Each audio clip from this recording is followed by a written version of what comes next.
pikir kalian nanti di surga yang di atas gak laku? Enggak, justru yang di atas itu yang dikejar-kejar. Udah, pembahasan tentang jomblo sampai sekian. Saya udah hijrah, jadi gak bakalan ngabuli jomblo lagi.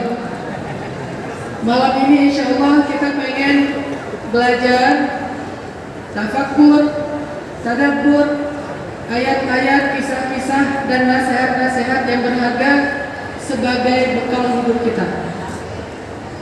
Karena bekal hidup kita itu bukan sekedar harta, teman-teman.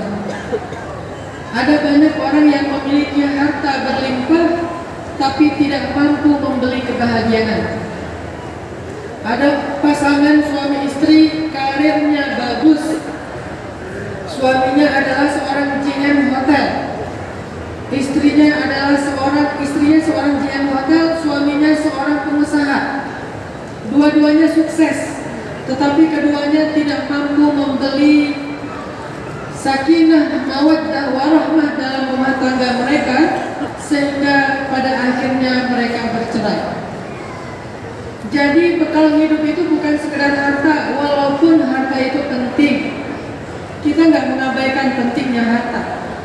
Kita nggak mengabaikan bahwa banyak hal yang harus kita dapatkan dengan cara membeli.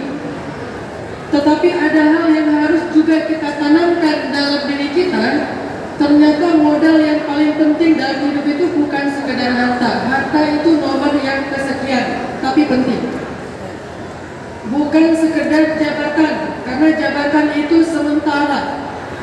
Orang yang lupa diri ketika mendapatkan jabatan biasanya akan penuh dengan penyesalan setelah dia kehilangan jabatan tersebut. Post power syndrome. Jabatan mungkin cuma setahun, 5 tahun, 10 tahun. Setelah selesai itu dia akan kehilangan semua yang dia rasakan nikmat ketika dia sedang di atas.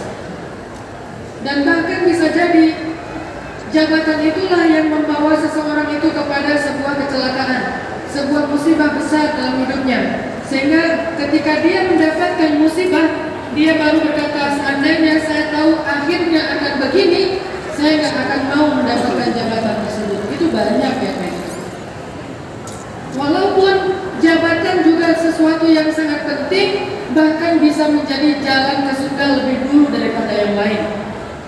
Karena salah satu di antara 7 golongan manusia yang mendapatkan naungan di padang mahsyar, yauma la dhilla illa dhilluh, yang pertama adalah imamun adil, pemimpin yang adil. Tapi bisa jadi orang yang pertama masuk ke neraka juga adalah pemimpin yang zalim, atau orang yang mendapatkan amanah tetapi dia khianat. Makanya kalau kita pengen bahagia, boleh kita siang malam bekerja untuk mendapatkan harta, boleh. Mulai dari SD kita sekolah, SMP, SMA, S1, S2 dan seterusnya, membangun karir terbaik dalam hidup kita, boleh. Ketika kita mendapatkan amanah, kita ambil amanah jabatan tersebut, boleh. Tapi jangan hanya mengandalkan jabatan, harta, ataupun